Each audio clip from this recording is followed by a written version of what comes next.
Hey guys, Vladimir here with Desktop Mix. If you've been following my channel the last few weeks, then you know we are on a World Cup theme here of designing a soccer ball, or a truncated icosahedron if you prefer. So today we're going to look at actually making the ball round. In the last few weeks we looked at getting to this stage here where we take our pentagons and hexagons and assemble them to get us our sphere. And I showed a few different approaches, and some questions I got back was, okay, great, but now how do you inflate this ball so it actually looks round? So that's what we're going to look at today, how to get from here to here, and then eventually to where I added some materials to right here. So I think this came out really nice, and I've got a few different approaches, and I'll show you one today and maybe save my other idea for a future lesson. All right, so let's go to this stage here where we have these flat surfaces, and I'll talk about my strategy and sort of my thinking of getting from here to here.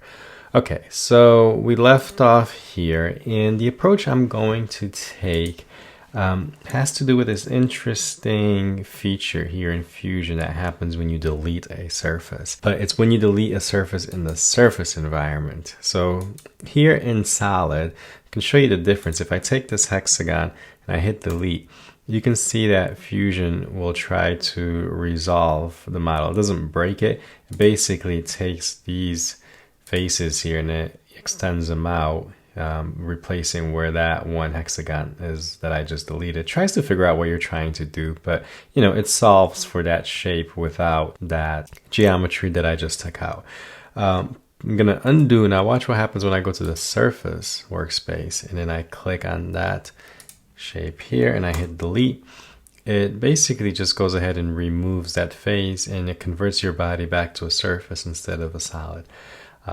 And after doing that, if I go back to create and go to patch and I click, the outline of that will highlight, and if I click on it, it will patch. But watch this. So here you get the option to change this from connected to tangent or curvature. So I can go ahead and change each one of these, and each of these options, you see edges 1 through 6 represent each of these options here on the hexagon. And as I change each one of them, you see I get a little bulge over here. I'm changing them to a G2 and they continue adding, so they all correspond to those edges. And if I keep going, let me see a couple more here, and you can see I end up with this shape here like this that does this little bulge out, changing the relationship of that face to the surrounding edges, so you have this G2 curvature here. So that's pretty cool, and being able to do that kind of opens up some creativity here to go from this shape here again to this one over here. You can see a little better if I remove the materials also, maybe how that looks. So basically that's what I did, but it's not so straightforward, and I'll show you why. So I can go ahead and do that shape, and if I go to do this shape here, because it's adjacent to that shape that I just did, I go to create and patch. It's not gonna let me patch just this hexagon here. It wants to select, you can see here, that entire chain now, because I deleted that connection in between them. So because of that, I have to get a little bit creative. And you may ask, well, what if you remove chaining? Let's try that here. So if I go uncheck chaining, and I can go select, but you know, each one of these, and nothing happens. Basically, it doesn't really, I think because this edge right here is curved, it doesn't create a patch. So, okay, if anyone has any other suggestions, actually, I'd love to hear it. This is sort of the approach I've taken, and I'm going to show you the method that I used and that worked. So that's just sort of defining the strategy here and problems that is needed to set this up so it can make sense when you see the path I'm going to take. All right, so I'm going to undo to the point where I get back to a solid. So here I have a solid. And you know I have a solid if I do a section analysis. And I go down, you see that's all shaded in. You got that hash pattern there. And the first thing I'm going to do is create a couple copies of this. So I'll right click on the body copy, and then go back up here and just go to paste. And then click paste, and then do that one more time. Copy and paste. And I'm pasting it right on top of each other. So you can see here, I've got 1, 2, and 3. All right, so now that I've got these 3 bodies, this is the strategy I'm gonna take to allow me to create multiple patch faces and avoiding the issue with having to create ones that are adjacent to each other. I'm going to start with just showing the visibility of body 13. I'm going to have to go into my surface environment, take that pentagon, hit delete. I now have this open surface here. I'm going to go to create, down to patch. I'll go ahead and click here to select all these edges. And here I can change each one of these to a G2 curvature. To avoid doing each one, I can go ahead and click on group edges. I actually had this pointed out to by one of my students in my live class where I showed this lesson. He says, well, what happens if you click group edges? And I clicked it and I was like, oh my goodness, that saves me so much time because it was so tedious on coming here and changing each one of these individually. I had not seen this group edges, even though it's right in front of my face. Okay, so doing that, and now I just do this with one click. I'm going to change that to G2 curvature here. The bulge is a little much, I think, so I'm going to change it from 0.5 to 0.3. Now bring it down a little bit, and then I'm going to click OK. Okay, so that's that first patch. Now I can also do this shape here because they don't touch, so I can do that on the same body. So I'm going to select that pentagon, hit delete, create, patch, select it. Group edges is still selected. Curvature is G2. I'm going to change that to 0.3. Click OK. All right, and you can see as I create these, I get the surfaces here showing. So you can see what a solid body symbol looks like and what a surface body looks like. So I have these two here. Okay, now I'm going to go to the next solid body here. And I'm going to do this now here. So I have to use a different body, right? Because this shape here is adjacent to these two pentagons. So I'm going to click on that, hit delete, create, patch, select it, change this to G2 curvature 0.3, click OK. And let's do one more, this one up here. And so with that, I'm going to bring in a new body and take that.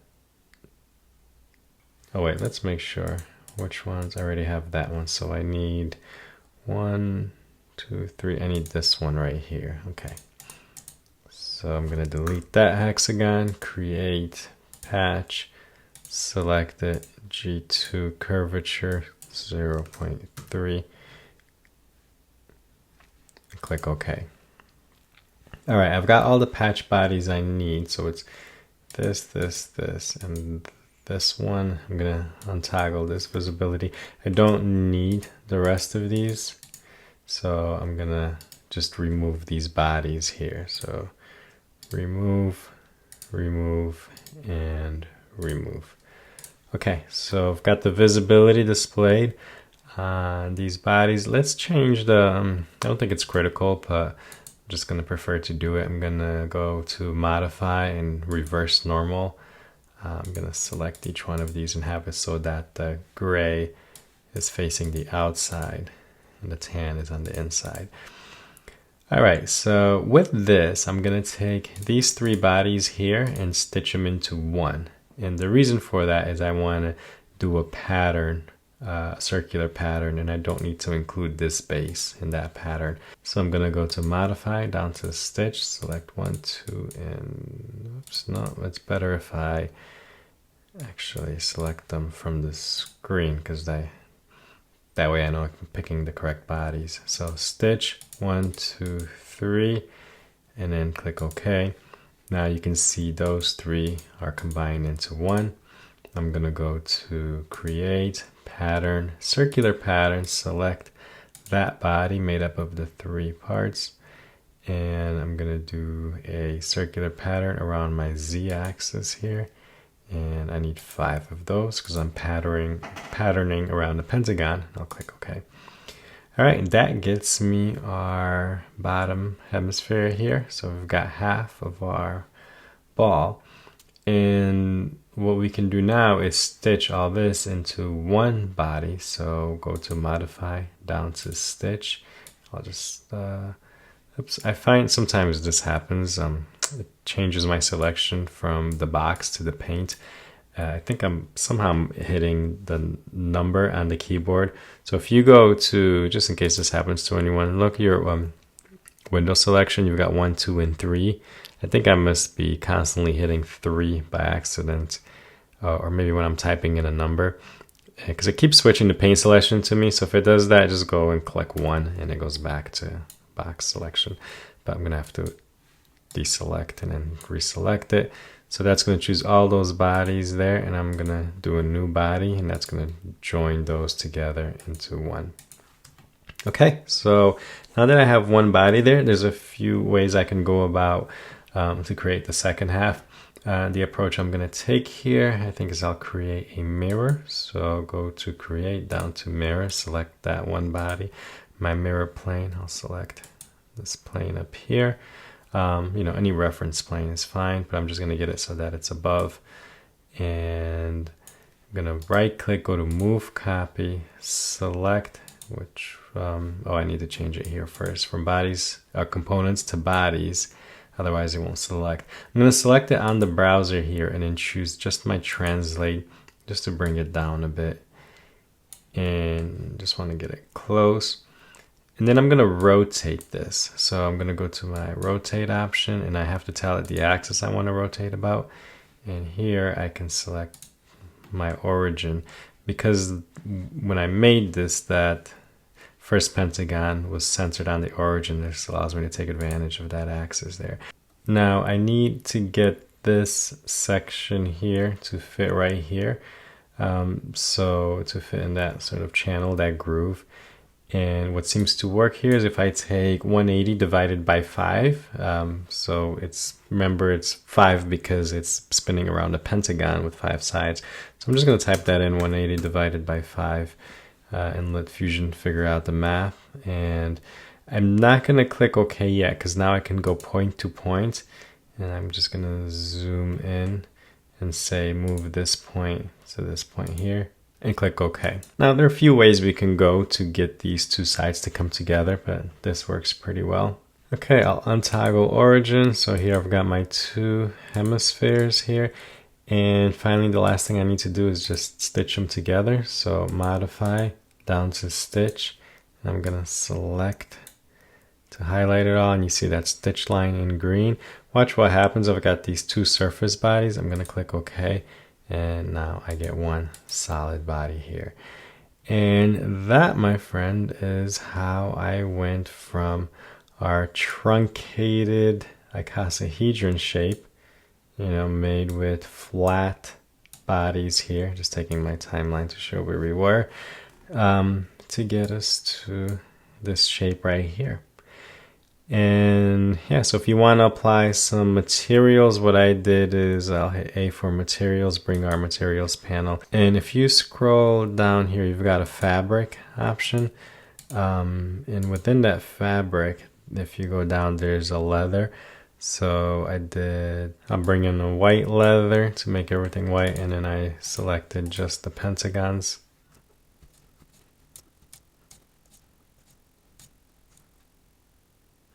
And I'm going to drag the black leather over one of them, doing the glossy, and there we have it. That's how I got to this shape here. All right, let me know what you think. I'd love to get your feedback on this. If you see any other ways that you would have done it, any paths that diverted from my approach, I'd love to hear it in the comments. Or if you have any questions, leave them below as well. All right, if you'd like to support my channel, check out the links below. I've got some great resources listed there, including my free constraints cheat sheet that lists all the constraints and how to use them in Fusion, and a new free mini course that I've created. And if you're an educator, make sure to check out my classroom license to my Foundations of 3D Design bundle. All right, guys, I will see you in the next one.